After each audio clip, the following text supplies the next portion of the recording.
بسم اللہ الرحمن الرحیم الحمد للہ الذی ہدانا لہذا وما كنا لنهتدی لولا ان هدانا اللہ لقد جاءت رسل ربنا بالحق الصلاة والسلام على رسول المسدد المصطفى الأمجد المحمود الأحمد أبي القاسم محمد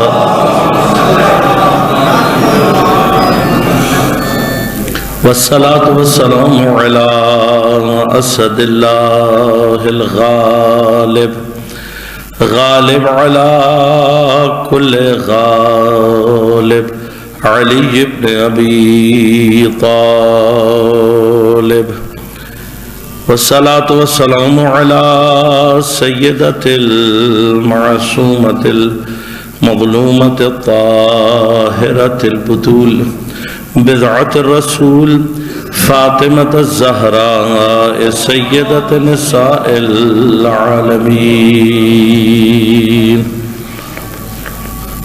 والصلاة والسلام على الحسن المجتبى والحسين المظلوم وأهل بيته الطيبين الطاهرين المعصومين المظلومين الملتجبين المنتخبين لا سيما بقية الله في الأراضين روحي وأرواح العالمين لتراب مقدمه الفدا ولعنة الله على أعدائهم أجمعين أما بعد قال الله تعالى في كتابه الكريم بسم الله الرحمن الرحيم وأما بنعمة ربك فحدث صلوات على محمد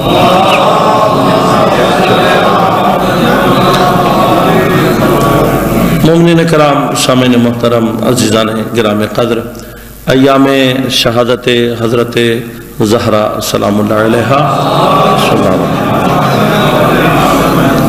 اس سلسلے میں برپا کی گئی ان مجالس میں ہم کوشش کر رہے ہیں کہ جناب سیدہ سلام اللہ علیہا کے لقب ایتھا المحدثہ وہ خاتون کہ جس سے فرشتوں نے گفتگو کی ہے اس لقب کے حوالے سے کچھ مطالب آپ کی خدمت میں پیش کر سکوں فرشتے کو اس کی حقیقت نورانیہ میں درک کرنا اور اس حقیقت نورانیہ کے ساتھ کیفیت وحی کو درک کرنا آیا یہ عام انسان کے بس کی بات ہے یا نہیں اس کے لیے ہم نے مراحل طے کیے کچھ چیزیں ہیں جن کا تعلق درک کرنے کے اعتبار سے انسان کے نفس سے ہے انسان کی باڈی میں بدن میں اللہ نے جتنے بھی ڈیٹیکٹرز رکھے ہیں جنہیں ہم حواس خمسہ کے نام سے جانتے ہیں ان سب کا تعلق انسان کے نفس سے ہے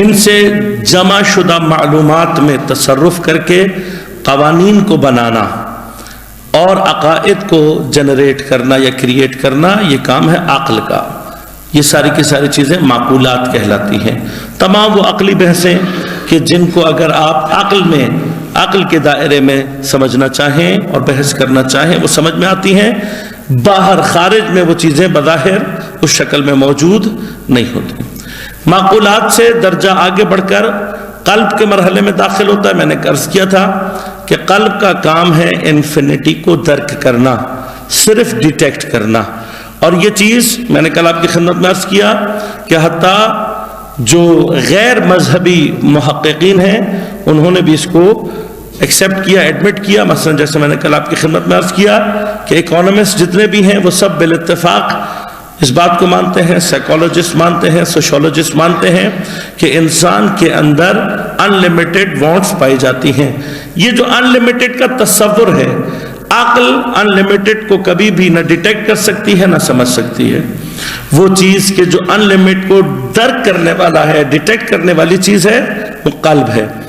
یہ جو 3 تقسیمات ہم نے روح کی نفس، عقل اور قلب کے نام سے، یہ کوئی الگ سی بات نہیں ہے. میں نے کل آپ کی خدمت میں عرض کیا کہ سائیکالوجی میں بھی انسان کی روح، اسپرٹ یا سول کو 3 حصوں میں، کانشیس، سب کانشیس، ان کانشیس کے اندر تقسیم کیا جاتا ہے. اور وہاں پر بھی اگر آپ تفصیل سے پڑھیں گے تو تقریباً اس کے جو فنکشنز ہیں وہ نزدیک تر ہیں، سوائے ان چیزوں کے کہ جن کو دین نے بیان کیا ہے. مثلا اس چیز کو کہ قلب کس لیے ہے، قلب انفینٹی کو ڈیٹیکٹ کرتا ہے، اور چونکہ کائنات میں انفینٹی صرف ایک ذات ہے اور وہ پروردگار کی ہے، لہذا قلب کا جو سب سے اہم ترین کام ہے وہ کیا ہے، اس انفینٹی اور خدا کو درک کرنا. لیکن اب یہ مرحلہ کیسے ہوتا ہے، یہ مرحلہ اسٹیپ وائز، درجہ بدرجہ اوپر آتا ہے. یعنی جتنے آپ کے حواس خمسہ مضبوط ہوں گے، جتنا بدن سالم ہوگا، جتنی معلومات آپ کی بہتر ہوں گی، جتنا نفس آپ کا کنٹرول میں ہوگا، اتنی عقل آپ کی خود بخود مستحکم اور محکم ہوتی چلی جائے گی. عقل محکم ہوگی تو قوانین درست بنیں گے، عقل صحیح کام کرے گی تو عقیدہ صحیح بنے گا، عقیدہ اور قوانین صحیح بنے تو پھر قلب کی منزل انسان کے لیے وہاں پہ دروازے کھلنا شروع ہو جاتے ہیں. جب قلب کے دروازے صحیح ڈائمنشن میں کھل رہے ہوں تو انسان کا قلب اس قابل ہو جاتا ہے کہ وہ اس انفینٹی کو ڈیٹیکٹ کر سکے. یہ درجہ بدرجہ سلسلوں پر. اب یہ ایک مطلب یوں سمجھ لیں کہ بیک گراؤنڈ میں ہونے والا ایک فنکشن ہے، ہم اس کو ظاہراً کیسے بیان کرتے ہیں. تو کل میں نے آپ کے خدمت میں کچھ مراتب عرض کیے تھے، آج اسی حوالے سے گفتگو آپ کی خدمت میں عرض کروں گا، اور پھر کہاں تک انسان پہنچ سکتا ہے وہ مرحلہ آپ کی خدمت میں عرض کروں گا. آپ کی خدمت میں عقل عرض کیا تھا میں نے، عقل انسان کی جب سے پیدا ہوتا ہے موجود ہوتی ہے. جب تک نفس کی قوتیں ضعیف ہوتی ہیں، عقل بہت پاورفل انداز سے کام کرتی ہے، بہت مضبوط انداز سے کام کرتی ہے.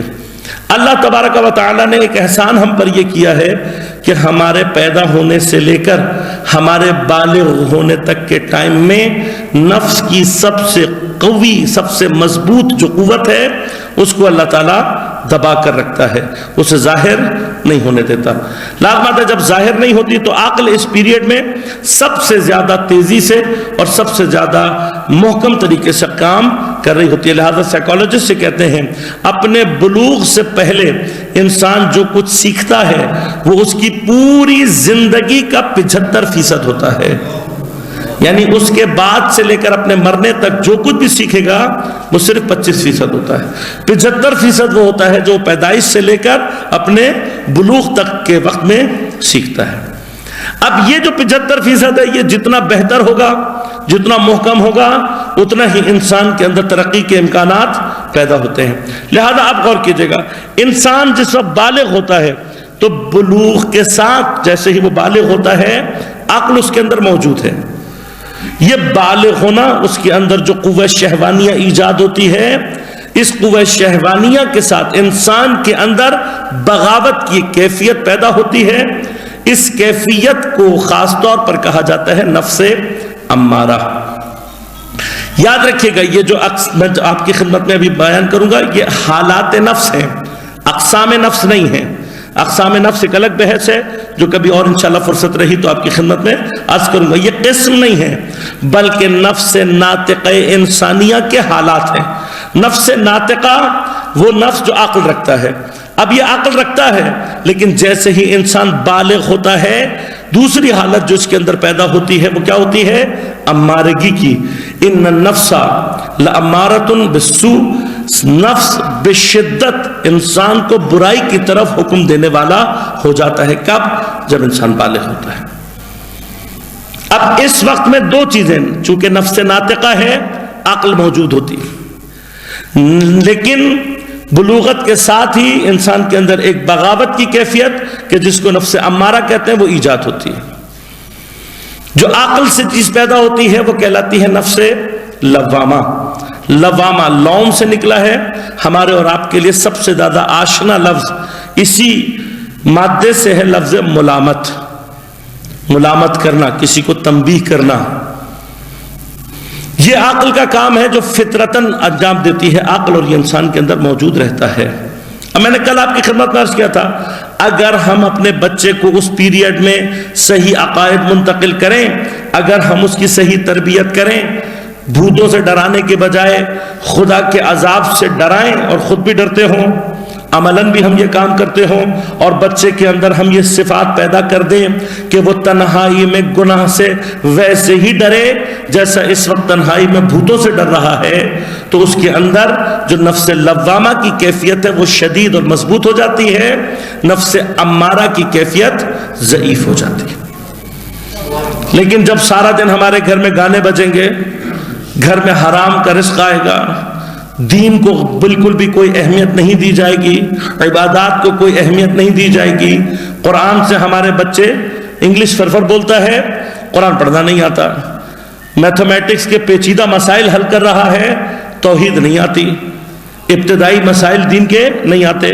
اب جب یہ جوان ہوتا ہے بچہ تو قدرتی طور پر اس کا جو نفس امارہ ہے وہ مضبوط ہوتا ہے۔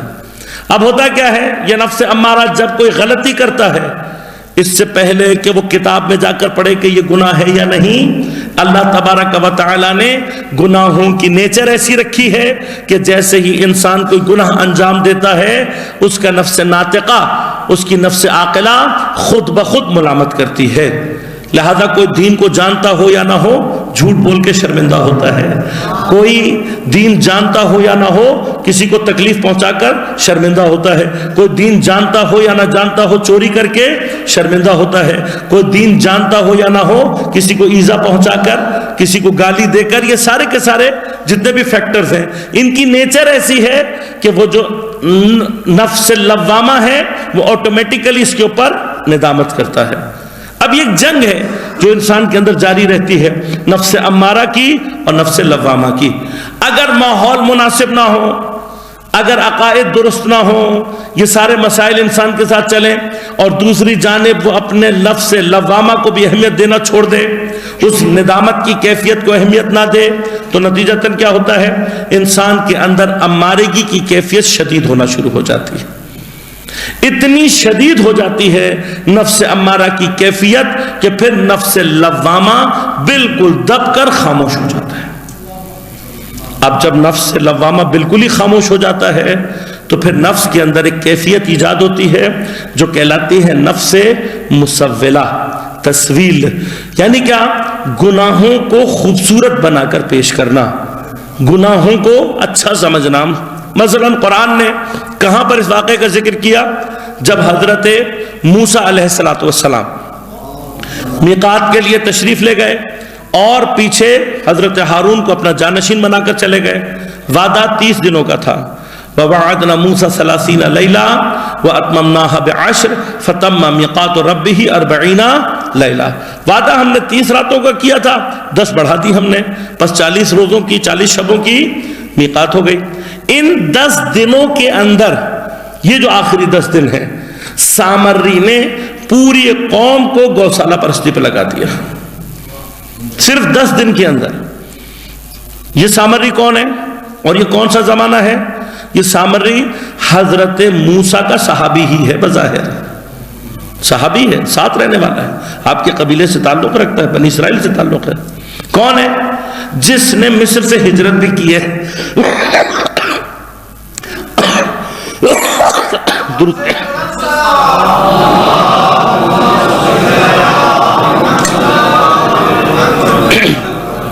صرف ہجرت نہیں کی ہے اس نے، بلکہ ہجرت کے دوران معجزات کو بہت نزدیک سے دیکھا ہے۔ آپ تصور کریں کہ آپ کوئی ایسا معجزہ اپنی آنکھوں سے دیکھیں کہ جہاں پر سمندر یا دریا کا پانی پھٹ جائے، آپ کے لیے راستہ بنا دے، اور آپ پانی کے درمیان سے ہوتے ہوئے جا رہے ہوں، تو اس سے زیادہ پھر خدا کی قدرت پر ایمان لانے کے لیے کوئی چیز باقی رہتی ہے؟ اتنے نزدیک سے جس نے معجزات کو دیکھا ہے، آبزرو کیا ہے، یہی آدمی آگے چل کر کیا ہو رہا ہے، 10 دنوں کے اندر پوری قوم کو اس نے گوشالہ پرستی پہ لگا دیا۔ حضرت موسیٰ نے آ کر پوچھا تو نے کیا کیا؟ تو جواب کیا تھا اس کا جواب یہ تھا کذالک سولت لی نفسی، ایسا میرے نفس کو اچھا لگا۔ توحید پرستی کے مقابلے پر پوری قوم کو بت پرستی پہ لگا دینا، گوشالہ پرستی پہ لگا دینا، اور جواب کیا دے رہا ہے؟ سولت لی نفسی، ایسا میرے نفس کو اچھا لگا۔ پس نفس اگر امارگی کی کیفیت میں شدت پر پہنچ جائے تو بدترین گناہ بھی انسان کو اچھے لگنے لگتے ہیں۔ اب یہی وہ مقام ہے کہ جہاں پر قرآن کہتا ہے کہ شیطان کیا کرتا ہے؟ زینا لہم الشیطان اعمالہم، شیطان ان کے اعمال کو ان کے لیے زینت کی صورت میں پیش کرتا ہے۔ پھر کیا ہوتا ہے؟ بدترین گناہ انہیں اچھے لگنے لگتے ہیں، اور اگر اسی مرحلے میں وہ مزید شیطان کی پیروی کرے تو انجام کار اس کا جو نفس ہے وہ خباثت کی اس منزل پر پہنچ جاتا ہے جس کو نفس خبیثہ کہتے ہیں۔ اگر نفس خبیثہ میں تبدیل ہو جائے نفس انسان کا تو وہ دنیا میں چلتا پھرتا شیطان ہے۔ اب یہ خود شیطان ہے، اور میں نے عرض کیا انشاءاللہ کہ کبھی موقع رہا تو عرض کروں گا، انسان شیطان جن شیطان سے زیادہ خطرناک ہوتا ہے۔ دوسری طرف مرحلہ کیا ہے؟ اگر انسان کے عقائد صحیح ہوں، بچوں کے اوپر ماحول اس کو صحیح ملا ہو، اس کے مسائل کو صحیح معنی میں حل کیا گیا ہو، تربیت مناسب ہو، تو کیا ہوتا ہے؟ نفس امارہ کے مقابلے پر اس کا نفس لوامہ مستحکم ہوتا ہے۔ اگر نفس لوامہ اپنا استحکام مضبوط کرے اور نفس امارہ کو دباتا رہے تو ایک مرحلہ وہ آتا ہے کہ جہاں پہ نفس امارہ پوری طرح سے دب کر ختم ہو جاتا ہے۔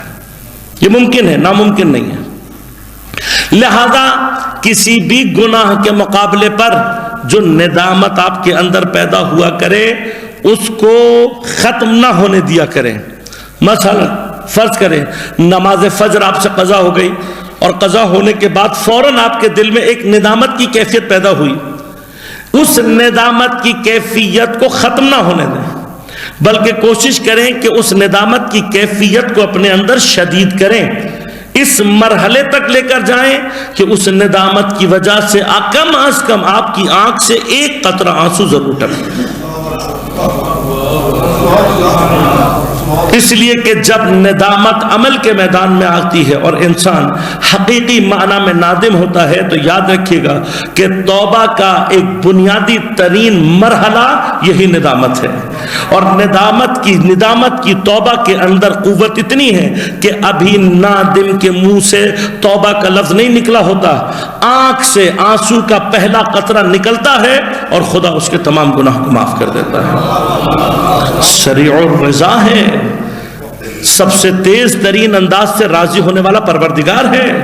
ندامت کی صورت میں جو کی جاتی ہے توبہ وہ عام دوسری توبہ کے مقابلے میں زیادہ قوی اور مضبوط ہوتی ہے، کیونکہ یہی ندامت اگر آپ کے وجود میں قوت اختیار کر لے تو یہی ندامت آگے چل کر گناہوں کے مقابلے پر ایک دیوار بنتی ہے۔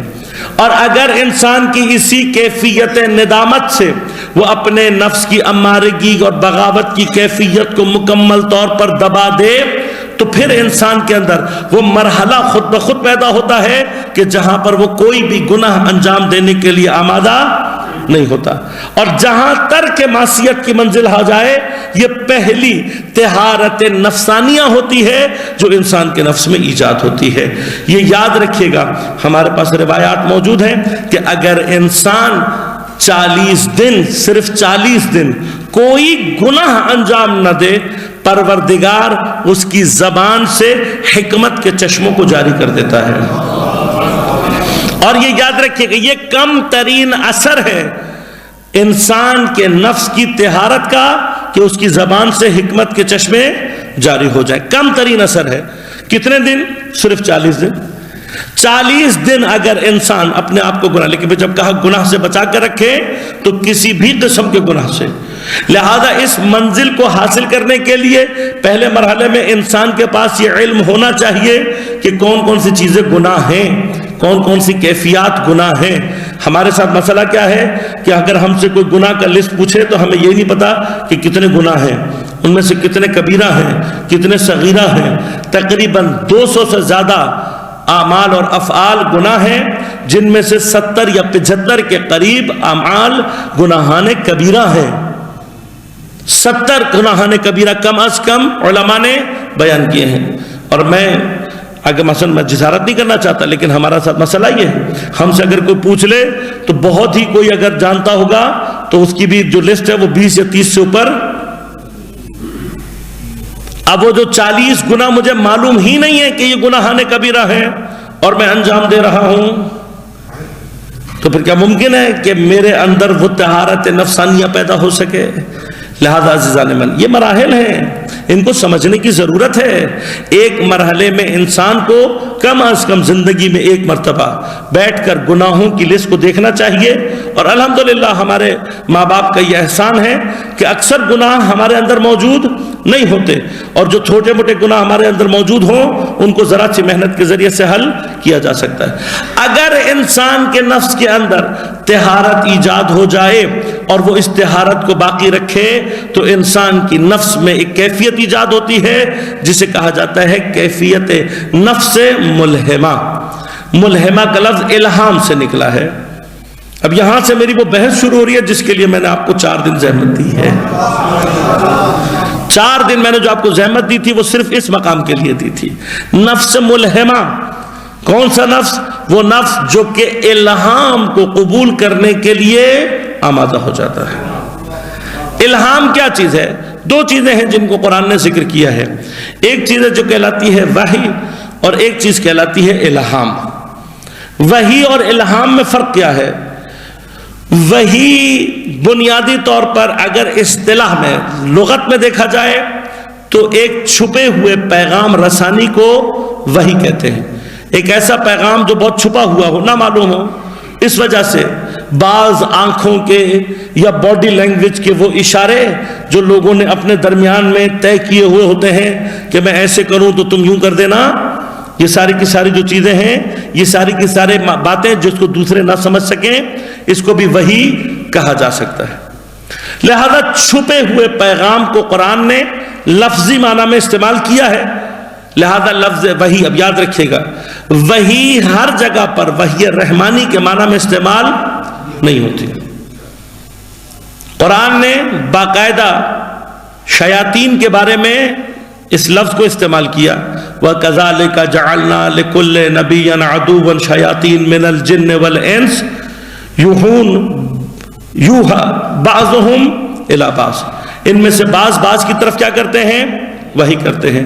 إِنَّ الشَّيَاطِينَ لَيُوحُونَ إِلَىٰ أَوْلِيَائِهِمْ لِيُجَادِلُكُمْ، شیطان جتنے بھی شیاطین ہیں یہ کیا کرتے ہیں؟ لیوحون، یہ باقاعدہ وحی کرتے ہیں الی اولیائہم، اپنے دوستوں کی جانب، لیجادلکم، تاکہ وہ تم سے آ کر لڑائی اور جھگڑا کریں۔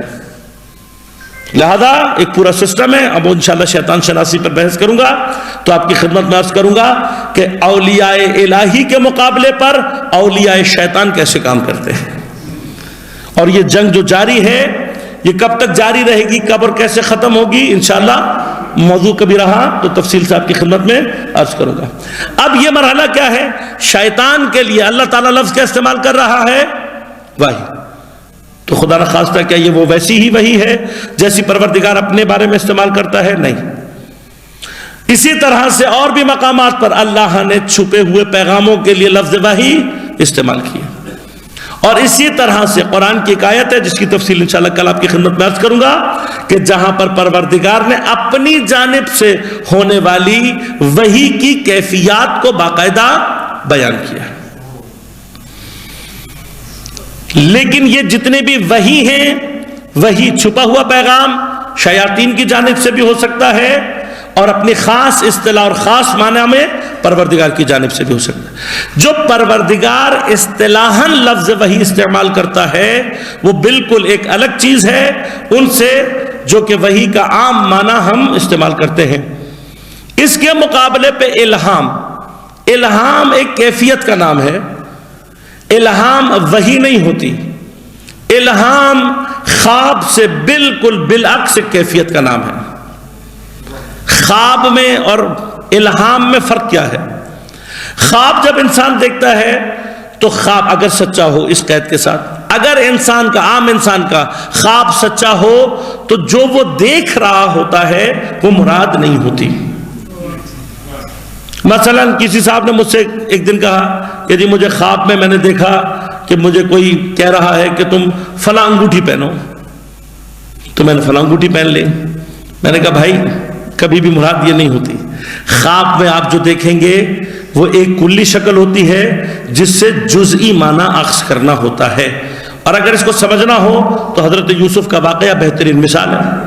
طرف خواب میں یہ دیکھ رہا ہے کہ میرے سر پہ تشت رکھا ہے جس سے پرندے روٹی کھا رہے ہیں، پرندوں کو روٹی کھلانا اس کو اچھا خواب لگا۔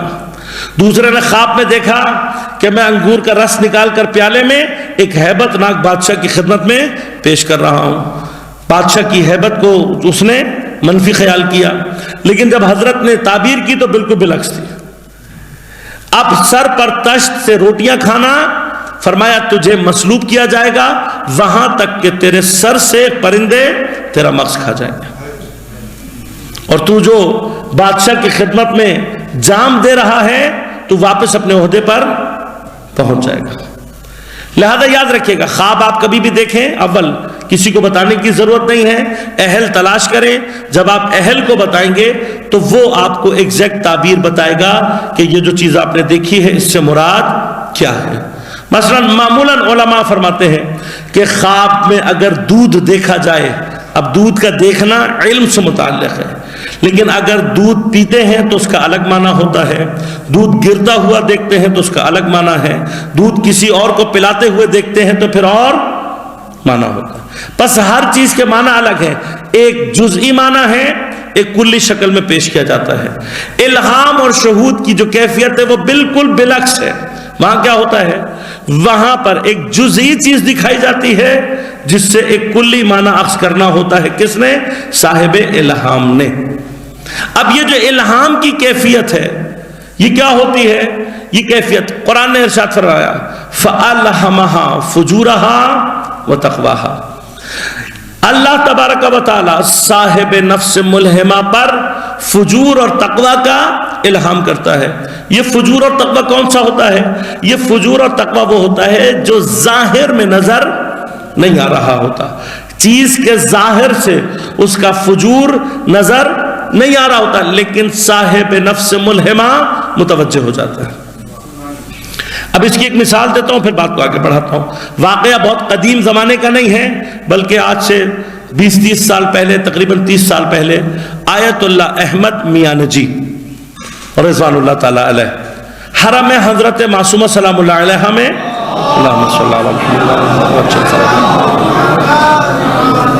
آپ کی قبر مطہر وہاں پر موجود ہے۔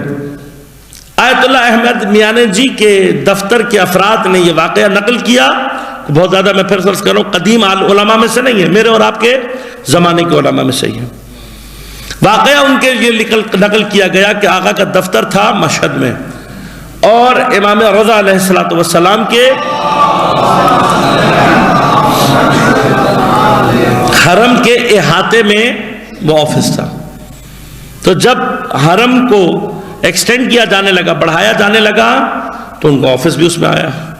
اب حرم کے جو لوگ ہیں وہاں پر امام رضا علیہ السلام کے، ان کا قانون یہ ہے کہ جب تک صاحب ملکیت راضی نہیں ہوتا تب تک اس سے ملکیت زبردستی نہیں لی جاتی، چاہے اس میں کتنے سال ہی کیوں نہ لگ جائے، جب تک خود راضی نہیں ہوگا ملکیت زبردستی نہیں لی جائے گی۔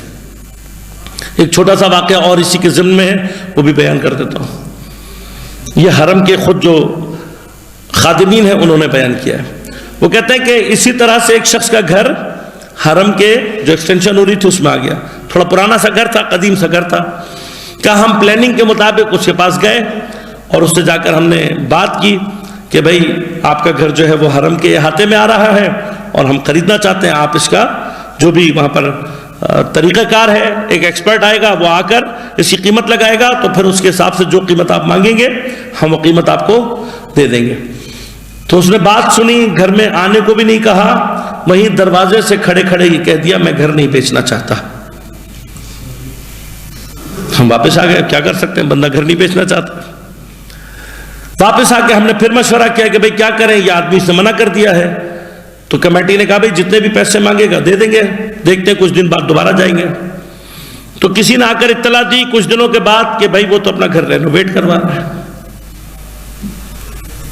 پرانا سا گھر تھا، اس نے اپنے گھر کی رینوویشن شروع کرا دی۔ اب ان میں سے کہنے لگے، ہم میں سے اکثر کو یہ خیال آیا کہ شاید اس کے گھر والوں نے اس کو پریشرائز کیا ہوگا یا کچھ کہا ہوگا، اور یہ چاہتا یہ ہوگا کہ گھر کی اچھی قیمت اسے مل جائے، اس لیے رینوویٹ کرا رہے، کیونکہ رینوویٹ ہوا ہوا گھر ہوگا تو جب ایکسپرٹ آئے گا تو قیمت زیادہ لگے گی، جب قیمت زیادہ لگے گی تو زیادہ ملے گی۔ تو ہم نے فیصلہ کیا، آپس میں میٹنگ کی کہ بھئی کیا کریں۔ تو کہا ہم نے طے یہ کیا کہ یہ جتنی مرضی زیادہ رقم مانگ لیں، حتیٰ اگر گھر کی اصل قیمت سے 10 گنا بھی قیمت زیادہ مانگے گا تو ہم اس کو دیں گے، لیکن مجبور نہیں کریں گے۔ گھر کی رینوویشن کمپلیٹ ہو گئی۔ جب سارے معاملات ختم ہو گئے تو کہا ہماری کمیٹی دوبارہ گئی اور یہی سوچ کر گئی کہ اگر 10 گنا بھی قیمت اس نے مانگی تو ہم اسے دے دیں گے۔ کہ جب ہم وہاں پہنچے تو اس دفعہ اس نے باقاعدہ اندر بلایا، ڈرائنگ روم میں بٹھایا، چائے وائے بھی پلائی ہمیں۔ کہا اب ہم متوجہ ہو گئے کہ یہ بیچنے کے موڈ میں ہے۔ بات شروع ہوئی، اس نے کہا نہیں میں نہیں بیچنا چاہتا۔ ہم نے کہا بھئی 2 برابر قیمت دیں گے، کہا نہیں بیچنا چاہتا۔ کرتے کرتے ہم پہنچ گئے 10 برابر قیمت پر، اور ہم نے کہا ہم آپ کو اس گھر کی 10 گنا قیمت دینے پر بھی تیار ہیں۔ جب ہم نے کہا 10 گنا قیمت دینے پر تیار ہیں تو اس نے کہا 1 منٹ ٹھہرو، اور اندر چلا گیا۔ تو ہم نے یہ سوچا کہ چلو جو بھی ہے، لیکن 10 گنا پہ بھی کم از کم راضی ہو گیا، کوئی مسئلہ نہیں۔ شاہ خراسان ہے امام رضا، ان کے پاس کوئی کمی نہیں ہے، کون سا ہمارا ذاتی مال ہے، امام کا مال ہے، اب جتنے میں مرضی جائے کوئی مسئلہ نہیں۔ کیا یہ سوچ کر ابھی ہم منتظر تھے، بات کر رہے تھے آپس میں، اتنے میں دیکھا کہ وہ گھر کے کاغذات لیے ہوئے آ رہا ہے۔ تو اب ہمیں یہ یقین ہو گیا کہ معاملہ 10 گنا قیمت کے اوپر طے ہو گیا۔ کب وہ شخص آیا اور آنے کے بعد اس نے گھر کے کاغذات ہمارے سامنے رکھے اور رکھ کر کہنے لگا یہ گھر میری طرف سے حضرت امام رضا علیہ السلام کو گفٹ ہے۔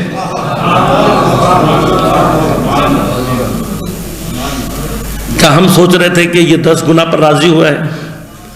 اس نے آ کر کیا کہا، یہ گھر میری جانب سے حرم امام رضا علیہ السلام کو گفٹ۔ کہا ہمیں تعجب ہوا۔ تو میں نے ان میں سے خدام نے کہا کہ میں نے اس سے پوچھا، میں نے کہا تمہیں پتہ ہے نا کہ ہم گھر کس لیے خرید رہے ہیں؟ کہا ہاں پتہ ہے۔ کہا کس لیے خرید رہے ہیں؟ کہا گرا دو گے؟ کہ جب تجھے پتہ ہے کہ ہم نے گھر گرانا ہے تو جس حالت میں یہ گھر تھا اس حالت میں کیوں نہیں دیا؟ یہ جو پیسہ تو نے اس پہ خرچ کیا یہ تو سب ضائع جائے گا۔ جب تمہیں معلوم ہے کہ ہم نے گھر گرانا ہے تو اس کو رینوویٹ کیوں کرایا؟ تو اس کی آنکھوں میں آنسو آ گئے۔ کہنے لگا کہ جب پہلی مرتبہ آپ نے آ کر مجھ سے گھر مانگا اور میں نے اپنے گھر کی جانب دیکھا تو مجھے شرمندگی ہوئی کہ میں امام رضا کو یہ گھر اس انداز میں دوں، لہذا میں نے اس کی رینوویشن صرف اس لیے کرائی ہے تاکہ اگر امام کو دے رہا ہوں گھر تو اس شکل میں ہو کہ کم از کم میری جانب سے اس کی کوئی کیفیت بہتر ہو۔ عزیزان گرامی، انسان کی نیت بہت بڑا مسئلہ ہے۔ ہمارے ہاں جب بھی ہم کسی صدقے اور خیرات کا تصور لے کر آتے ہیں تو صدقے اور خیرات سے کیا چیز ذہن میں آتی ہے؟ پرانے کپڑے، پرانے جوتے، پرانا سامان۔ جبکہ امام جعفر صادق علیہ السلام حضرت ارشاد فرماتے ہیں کہ صدقہ مستحق کے ہاتھ میں پہنچنے سے پہلے خدا کے ہاتھ میں پہنچتا ہے۔ اور حضرت کی سیرت میں، حضرت کی زندگی میں یہ واقعات ملے ہیں کہ مستحق فقیر کے ہاتھ میں صدقہ رکھتے رکھتے امام نے اس کے ہاتھ کا بوسہ لیا۔ اس نے تڑپ کر کہا مولا یہ کیا کر رہے ہیں آپ؟ ہمیں اپنا ہاتھ چومنے سے منع کرتے ہیں اور میرا ہاتھ چوم رہے ہیں۔ امام نے کہا تیرا ہاتھ نہیں چوم رہا، صدقہ تیرے ہاتھ میں آنے سے پہلے خدا کے ہاتھ میں گیا۔ لہذا صدقہ دیتے ہوئے یہ سوچا کریں کہ میں خدا کے ہاتھ میں دے کیا رہا ہوں، ہم خدا کو دے کیا رہے ہیں؟ پھٹے ہوئے پرانے کپڑے، جوتے، یہ دے کر، اور پھر ہم خدا سے یہ چاہتے ہیں کہ ہمارے ساتھ معاملات بہتر ہو۔ لہذا جب آیت اللہ احمدی میاں جی کا آفس کی باری آئی تو ان سے بھی آ کر بات کی گئی۔ خود حرم والوں نے یہ کہا کہ آپ کوئی اور جگہ دیکھ لیں، ہم اس کی پیمنٹ کر دیں گے۔ معاملات طے ہو گئے۔ حرم ان کے آقا کے دفتر والے کہتے ہیں ہم نے ایک اور جگہ تلاش کی جو نئی باؤنڈری کے پاس تھی، اور مکان بہت اچھا مل گیا ہمیں، اچھی لوکیشن میں بہترین بنا ہوا مکان، ہوادار روشن مکان، ہر اعتبار سے مکان بہترین تھا۔ آخری بات جو تھی وہ یہ تھی کہ آغا صاحب ایک دفعہ آئیں، آ کر مکان اوکے کریں اور ہم معاملات کو طے کر لیں۔ کہ جب سب کچھ طے ہو گیا آغا کو بلایا، کہ آغا اترے، اترنے کے بعد اندر نہیں گئے گھر کے، باہر سے دروازے سے کھڑے ہو کر ایک نظر گھر کے اندر ڈالی اور کہا مجھے یہ مکان نہیں چاہیے۔ اب آغا سے کون بحث کرے، معاملات کینسل ہو گئے۔ کہا دوسرا گھر دیکھا، بڑی مشکل سے ملا، پھر آغا کو بلایا، آغا نے اوکے کیا، ہم نے وہ گھر لے لیا۔ وہ کہتا ہے میرے دل میں یہ بات پھنسی ہوئی تھی کہ آغا نے اتنا زبردست لوکیشن کا اتنا بہترین مکان اور قیمت بھی بہترین تھی چھوڑ دیا۔ تو کہا ایک دن جب مجھے تنہائی میں فرصت ملی تو میں نے آغا سے پوچھا کہ آغا وہ اتنا زبردست مکان تھا، اتنی بہترین جگہ تھی، وہ آپ نے چھوڑ دی۔ تو آغا نے فرمایا کہ اس گھر میں خدا کی معصیت ہوا کرتی تھی، اس لیے مجھے وہ گھر پسند نہیں آیا۔ کہ بات تو میں نے سن لی، لیکن اب میرے دل میں ایک نئی تشویش پیدا ہو گئی کہ جو گھر ہم نے پہلی مرتبہ دیکھا تھا، آغا کو کیسے پتا لگا کہ اس گھر کے اندر کیا ہوتا تھا کیا نہیں ہوتا۔ تو کہا اب یہ معلوم کرنے کے لیے اگلے ہی دن میں اس اسٹیٹ ایجنٹ کے پاس گیا جس نے ہمیں یہ گھر دکھایا تھا، اس سے ملاقات کی، اس کو میں نے کہا، کہنے لگا ہاں مجھے یاد ہے۔ کہا یہ ہم سے پہلے گھر کس کے پاس تھا جب ہم لینے آئے تھے، اس سے پہلے کس کے پاس تھا؟ تو اس نے اپنا رجسٹر نکالا اور رجسٹر نکال کر چیک کر کے مجھے بتایا، کہا تمہارے سے پہلے یہ گھر برطانیہ کی جو ایمبیسی تھی اس کے کچھ افراد کے پاس تھا۔ تو میں نے ایسے پوچھا اس سے کہ یہ لوگ کیا کرتے تھے؟ اس نے کہا تمہیں معلوم ہے یہ لوگ کیا کرتے ہیں؟ معمولاً وہاں پر شراب بھی پیتے تھے، جوا بھی کھیلتے تھے، زنا بھی کرتے تھے، جو بھی ان کے مشغولات ہیں اپنے وہ انجام دیا کرتے تھے۔ کہ مجھے اس بات کا تعجب رہا ہے آج تک کہ ہم میں سے کسی کو نہیں پتا تھا کہ یہ گھر اس سے پہلے کس کے پاس رہا اور اس کے اندر کیا ہوتا رہتا تھا۔ اور آغا گھر کے اندر داخل نہیں ہوئے، باہر سے کھڑے ہو کے صرف ایک نگاہ کی اور اس کے بعد بتا دیا کہ اس گھر کے اندر کیا ہوا کرتا تھا۔ فَأَلْهَمَهَا فُجُورَهَا وَتَقْوَاهَا۔ لیکن میرے اور آپ کے لیے جو نقطہ یہاں پر مہم ہے وہ یہ ہے کہ اگر اللہ کا ایک عام بندہ، امام کا ایک عام خادم ایسے گھر میں رہنا پسند نہیں کرتا جس میں کبھی معصیت ہوا کرتی ہے، جس میں کبھی گناہ کو انجام دیا جاتا رہا ہو، تو پھر کیسے ممکن ہے کہ اس گھر میں جس میں صبح سے لے کر شام تک معصیت ہوتی ہو امام کبھی تشریف لا سکیں؟ سارا دن ٹی وی پر ہمارے ہاں گانے بجتے ہیں، سارا دن ہمارے ٹی وی پر بے حیائی اور فحاشی ہوتی ہے، گھروں میں اکثر جگہوں پر حلال حرام کی تمیز نہیں ہے، پاکیزگی نجاست طہارت کی تمیز نہیں ہے، نہ ہم خیال رکھتے ہیں، اور اس کے بعد ہم مجلس کر کر یہ چاہتے ہیں کہ سیدہ ہمارے فرش پر آئیں، آئمہ ہمارے فرش پر آئیں۔ ممکن ہے؟ لہذا عزیزان من، حتیٰ خود قلب کے بارے میں کہا گیا ہے۔ قلب کیا ہے؟ اللہ تبارک و تعالی کا عرش، قلب المومن عرش اللہ۔ اس قلب میں جب تک معصیت الہی رہے گی خود خدا کبھی بھی اس گھر میں نہیں آ سکتا۔ لہذا اب مرحلہ صرف آخری یہ ہے کہ جس کو بیان کرنا ہے میں نے، کہ جب انسان اس مرحلے میں داخل ہوتا ہے کہ جہاں اس کا نفس پاکیزگی کو اختیار کرتا ہے، تو یاد رکھے گا کہ شیطان انسان کو کسی بھی مرحلے تک چھوڑتا نہیں۔ اس نے قسم کھائی ہے، لَأُغْوِيَنَّهُمْ أَجْمَعِينَ لَأَقْعُدَنَّ عَلَى صِرَاطِكَ الْمُسْتَقِيمِ۔ اے پروردگار میں تیری صراط مستقیم پر جا کر بیٹھ جاؤں گا۔ آیت اللہ جوادی عاملی حفظہ اللہ فرماتے ہیں علی صراطک المستقیم سے مراد یہ نہیں ہے کہ شیطان صراط مستقیم کے اوپر ہے، اوپر نہیں ہے، کیونکہ جو صراط پر آ جائے، صراط پر موجود ہو، وہ خود راہ راست پر ہوتا ہے، شیطان راہ راست پر نہیں ہے۔ لہذا فرمایا کہ جہاں سے صراط کی ابتدا ہوتی ہے شیطان وہاں تک قدغن لگا کر رکھتا ہے، کہ انسان کو صراط پر جانے نہ دے۔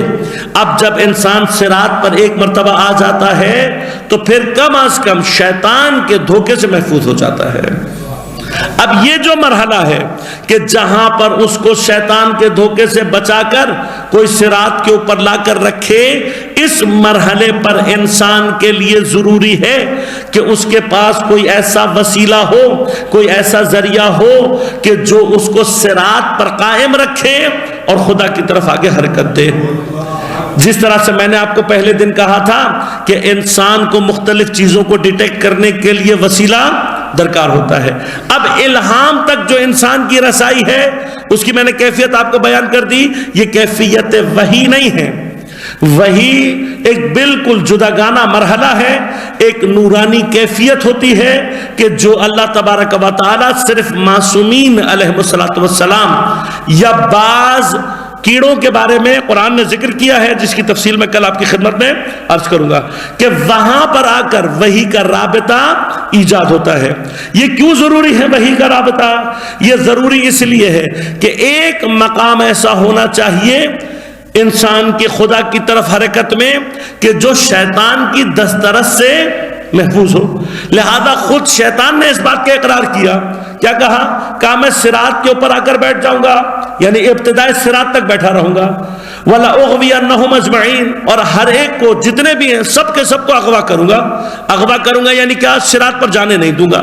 لیکن پھر خود اس نے ایک جملہ کہا، وہ کیا کہا إِلَّا عِبَادَكَ مِنْهُمُ الْمُخْلَصِينَ، لیکن ان میں سے جو تیرے مخلص بندے ہیں ان کو میں اغوا نہیں کر سکتا۔ اب مخلص کون ہوتا ہے؟ ایک مخلص ہوتا ہے اور ایک مخلص ہوتا ہے۔ مخلص اس میں فاعل ہے، یعنی کیا؟ کوئی اپنے آپ کو خالص کرے، اپنے اندر خلوص پیدا کرے، اپنے آپ کو پاک و طاہر کرے تو یہ شخص کہلائے گا مخلص۔ لیکن مخلص اس میں فاعل ہے۔ مخلص کہتے ہیں اسے جسے پاک کیا گیا ہو، جسے خالص بنایا گیا ہو، جسے خلوص عطا کیا گیا ہو۔ تو اب اگر قرآن میں تلاش کرنا ہو کہ یہ مخلصین کون ہیں تو مخلصین وہ ہوں گے جنہیں اللہ تبارک و تعالیٰ نے پاک اور خالص رکھا ہوگا۔ اب اگر ان کو تلاش کرنا ہے تو قرآن ذرا سا اور پلٹ کر دیکھ لو، آیت خود آگے بڑھ کر کہے گی انما یرید اللہ لیذھب عنکم الرجس اہل البیت ویطہرکم تطہیرا۔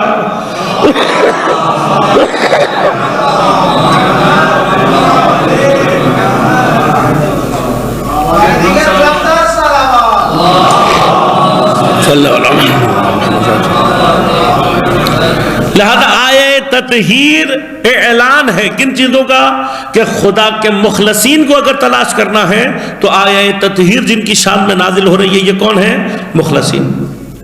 اب خود مخلصین کا اور صراط کا آپس میں کیا رابطہ ہے یہ کل آپ کی خدمت میں عرض کروں گا۔ شیطان اپنے طور پر پوری کوشش کرتا ہے کہ حتی مرحلہ الہام تک وہ پوری کوشش کرتا ہے کہ انسان کو کسی نہ کسی طرح سے بہکا سکے۔ لہذا حتی نفس ملہمہ کی کیفیت میں پہنچنے کے باوجود انسان کے لیے ایک مرحلہ باقی رہتا ہے۔ لہذا جیسے الہامات کا اللہ نے ذکر کیا اسی طرح سے قرآن میں اللہ تبارک و تعالی نے ذکر کیا ہے القاءات شیطانیہ کا۔ لفظ تبدیل کیا ہے اللہ نے لیکن تقریباً یہ کیفیت برابر ہے، ایک جیسی ہے۔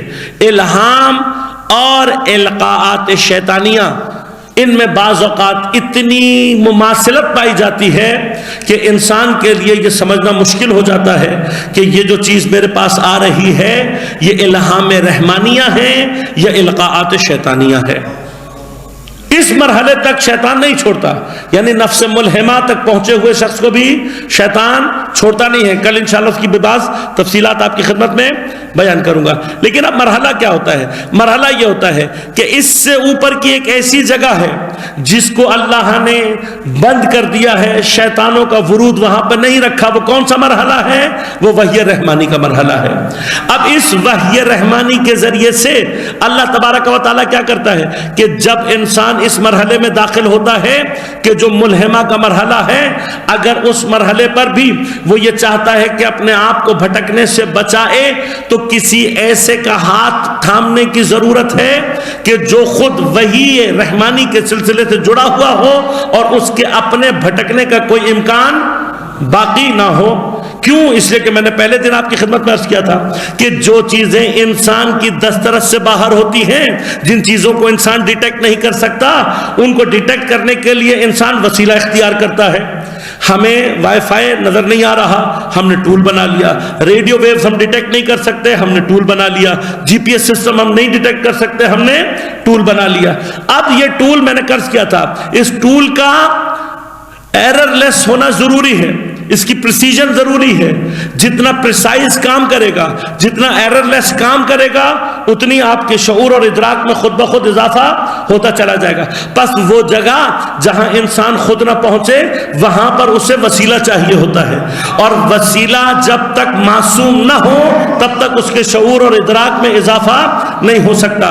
تو اب غور کیجئے گا، اللہ تبارک و تعالی نے پیغمبر کو جو معراج کا سفر کرایا ہے، اس میں سے ایک چیز جو پروردگار سمجھانا چاہتا تھا وہ مقام یہی ہے کہ اگر تمہیں پروردگار تک پہنچنا ہے تو پھر اپنے آپ کو صاحب وحی سے متعلق کر لو۔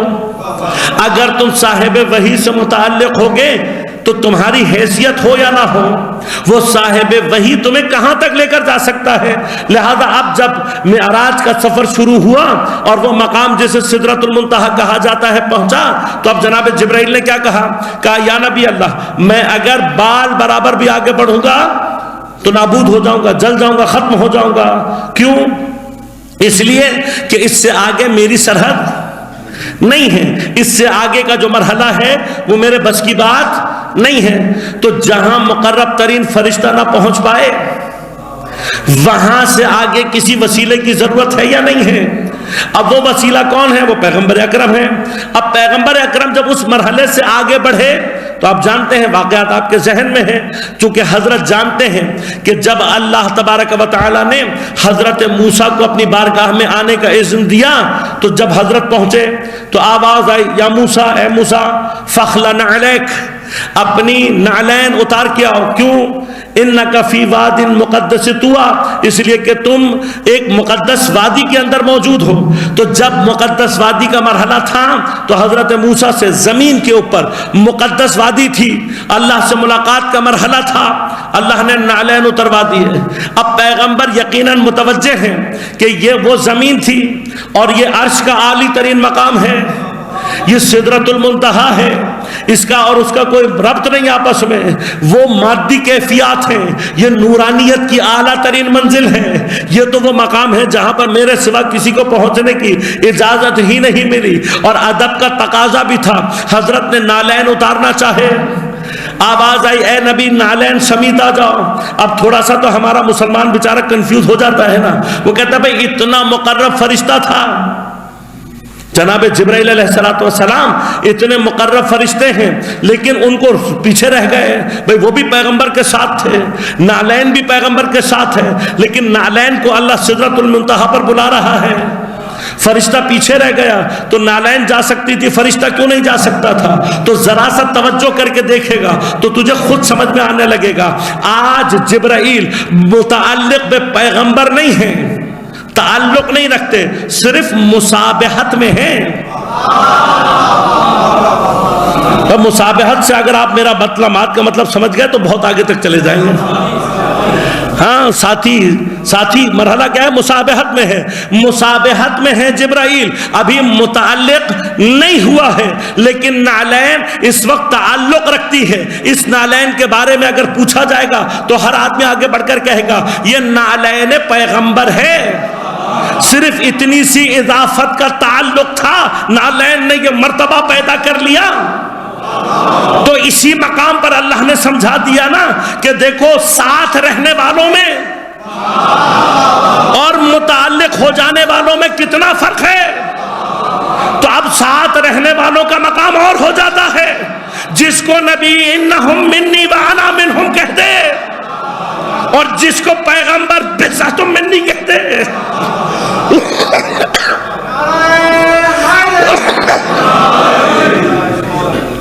جہاں پر اللہم صلی اللہ علیہ وسلم اللہ اکبر،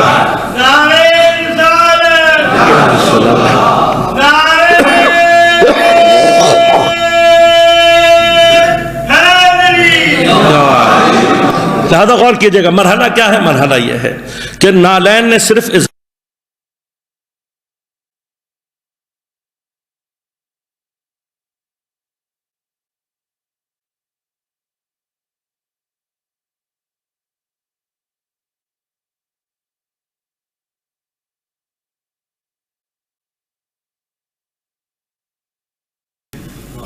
جس دن جناب جبرائیل کو تعلق پیدا کرنا ہوگا اس دن جناب جبرائیل پہلے اللہ سے اجازت لے گا، پھر زمین پر آ کر چادر کے باہر کھڑے ہو کر اجازت لے گا، جب تک اہل بیت اجازت نہ دے دیں، جب تک اجازت نہ دے۔ بس یاد رکھنا اب یہ جو چادر کے اندر اجازت ہے اس کا محور کون ہے؟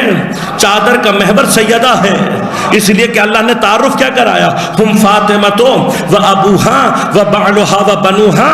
تو یہ چادر کا قصہ صرف چادر تک نہیں ہے، یہ چادر کا قصہ یہ سمجھا رہا ہے کہ ہم سے تعلق کا جو راستہ ہے وہ سیدہ سے ہو کر گزرتا ہے۔ تو یاد رکھنا اب قیامت تک جو سیدہ سے متصل ہو گیا وہ پیغمبر سے متصل ہو جائے گا، جس نے سیدہ سے تعلق پیدا کر لیا اس نے پیغمبر سے تعلق کر دیا، اور جو سیدہ سے جدا ہو گیا وہ سب سے جدا ہو گیا۔ لہذا اگر اب خدا تک پہنچنا ہے تو یاد رکھنا حلقہ وصل جناب سیدہ سلام اللہ علیہ کی ذات، عصمت کے تمام درجات میں جب تک انسان کا تعلق جناب سیدہ سلام اللہ علیہ سے پیدا نہیں ہوتا عصمت کے کسی بھی درجے میں انسان ورود پیدا نہیں کر سکتا۔ لہذا خود حضرت کی زیارت میں معصوم علیہ السلام ارشاد فرما رہے ہیں من وصل کی فقد وصل رسول اللہ صلی اللہ علیہ وآلہ وسلم ومن قطع کی فقد قطع رسول اللہ صلی اللہ علیہ وآلہ۔ اے میری بی بی، اے میری جدہ، جو آپ سے وصل ہو گیا گویا وہ پیغمبر سے وصل ہو گیا، اور جو آپ سے جدا ہو گیا وہ گویا پیغمبر سے جدا ہو گیا۔ پس کلموں کو مت دیکھنا، سجدوں کو مت دیکھنا، قرآن کی تلاوتوں اور روزوں کی کثرت کو مت دیکھنا، پر یہ دیکھنا سیدہ سے متصل ہے یا نہیں۔ اگر اتصال بے عصمت زہرا رکھتا ہے، اگر اتصال بے محبت زہرا سلام اللہ علیہ رکھتا ہے تو پھر اس کا اسلام سے، دین سے، خدا سے، نبی سے اتصال کا کوئی امکان موجود ہے۔ لیکن اگر ہاتھوں میں سیدہ کی محبت کا دامن نہیں ہے تو نہ نماز کسی کام کی ہے، نہ روزہ کسی کام کا ہے۔ لہذا عزیزان من، اب محوریت اتصال وحی جناب زہرا سلام اللہ علیہ، لہذا اب یہ جو مرحلہ ہے اس میں وضو پیدا کرنا ہے، یہ واضح ہو کر سامنے آیا ہے کب؟ پیغمبر کی بات۔ دروازہ جل چکا ہے، پہلو ٹوٹ چکا ہے، درہ جاتے جاتے کسی نے بازو پر ایسا مارا تھا کہ اب اللہ اکبر کے لیے ہاتھ کان تک نہیں اٹھا سکتی سیدہ۔ ظالم کے تماچے کا اثر ایسا ہے کہ چہرے پر نیل ہے، آنکھ میں سرخی ہے۔ ایران کے کسی عالم نے بیان کیا، کہا میں نے کسی علاقے میں جا کر باہر ملک کے کسی مجمع میں جناب سیدہ کی شہادت میں جب یہ بات پڑھی کہ حضرت کی پہلو کی پسلیاں جو تھیں وہ ٹوٹ گئی تھیں، اور تقریباً 20 دن کم از کم جو تاریخ نے لکھے ہیں کہ پیغمبر کی شہادت کے تقریباً 50 دن کے بعد کے واقعات، یہ والے واقعات تقریباً 50 دن کے بعد محققین نے جو لکھا ورث کر رہا ہوں، تو کم از کم بھی پیغمبر کی شہادت کے بعد 25 سے 45 دن ہیں۔ ایک روایت کے مطابق 25 بنیں گے، دوسری کے مطابق 45، 1.5 مہینے تک سیدہ ٹوٹی ہوئی پسلیوں کے ساتھ ہے۔ کہ جب میں نے یہ بات پڑھی تو مجلس میں ایک شخص تھا، بہت رویا، مجلس ختم ہو گئی، اس کا گریہ نہیں ختم ہوا، روتا رہا، ساری مجلس ختم ہو گئی لیکن اس کا گریہ نہیں رکا۔ کہا ہم جمع ہو گئے، اس کو ہم نے دلاسا دیا۔ جب وہ چپ ہوا تو میں نے اس سے پوچھا کہ تیرے اتنے گریہ کی وجہ کیا ہے؟ کہا مجھے اس سے پہلے نہیں معلوم تھا کہ سیدہ کی پسلی کی ہڈیاں بھی ٹوٹی۔ کہا میں ہڈیوں کا ڈاکٹر ہوں اور میں یہ بات جانتا ہوں کہ انسان کے بدن میں پسلی کی ہڈیاں وہ ہڈیاں ہوتی ہیں جو ایک بار اگر ٹوٹ جائیں تو دوبارہ خود سے جڑتی نہیں، اور یہ بھی جانتا ہوں کہ جب تک ہڈی ٹوٹی رہے ذرا سی حرکت میں ان ہڈیوں کے اندر بہت تکلیف ہوتی ہے، اور کہ یہ بھی جانتا ہوں کہ جب انسان سانس لیتا ہے تب بھی اس کی پسلی کی ہڈی ہلتی ہے، اور جب سانس باہر نکالتا ہے تب بھی اس کی پسلی کی ہڈی ہلتی ہے۔ کہ یہ سوچ کر اتنی دیر سے رو رہا ہوں کہ 45 دن ہر آتی ہوئی سانس کے ساتھ بھی سیدہ کو تکلیف ہوتی ہوگی، اور ہر جاتی ہوئی سانس کے ساتھ بھی سیدہ کو تکلیف ہوتی ہوگی۔ پسلیاں ٹوٹی ہوئی ہیں، محسن ساقط ہو کر شہید ہو چکا ہے، خدا جانے اتنی شکستہ ہونے کے باوجود بھی۔ راوی کہتے ہیں جب مولا کے گلے میں رسی باندھ کر آپ کو لے جانے کی کوشش کی تب بھی سیدہ نے راستہ چھوڑا نہیں ہے، بلکہ ایک مرتبہ پھر دوڑ کر مولا کائنات کے سامنے کھڑی ہو گئی۔ اور مقاتل کی روایت یہ کہتی ہیں کہ ایک مرتبہ سیدہ نے پھر ایک مرتبہ آواز لگا کر کہا کہ خدا کی قسم اگر تم نے ابوالحسن کو نہ چھوڑا تو میں اپنے سر سے چادر اتار کر تمہارے لیے بددعا کروں۔ کہ یہ جملے سیدہ کی زبان سے ابھی جاری ہوئے تھے کہ آثار عذاب ظاہر ہونا شروع ہو گئے، اور ایسا خوف لوگوں کے اوپر طاری ہوا کہ لوگ ڈر کر پیچھے چلے گئے۔ سیدہ نے ابوالحسن کو آزاد کرا لیا، آزاد کرا کے سیدہ علی کو گھر واپس لے آئی۔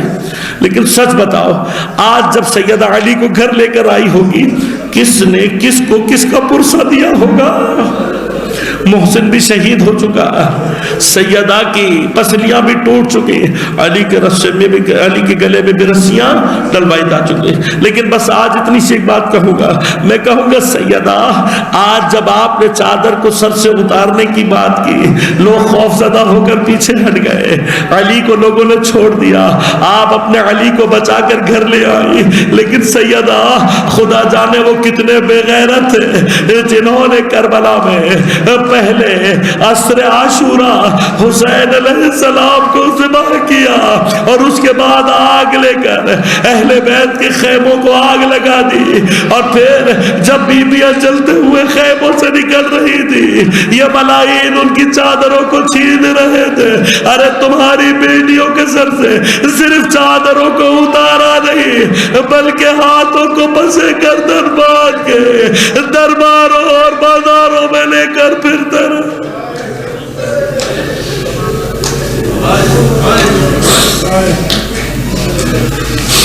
الا ولعنۃ اللہ علی القوم الظالمین وسيعلم الذين ظلموا أي منقلب ينقلبون۔ بار الہ بحق زہرا و ابیہا و بعلہا و بنیہا، ہماری عبادت کو اپنی بارگاہ میں قبول و منظور فرما، بحق زہرا و ابیہا و بعلہا و بنیہا۔ بار الہ منتقم زہرا، منتقم کربلا، منتقم اسیران کربلا، امام زمان علیہ السلام کے ظہور میں تعجیل فرما، مومنین کو اپنے حفظ و امان میں رکھ، ان کی پریشانیوں کو دور فرما، مشکلات کو آسان فرما، بیماروں کو صحت کامل عاجل عنایت فرما، تمام علماء مراجع اعظام کی حفاظت فرما، ہم سب کو امام زمان علیہ السلام کے عوان و انصار میں شمار ہونے کی توفیق عنایت فرما۔ ربنا تقبل منا انک انت السمیع العلیم برحمتک یا ارحم الراحمین۔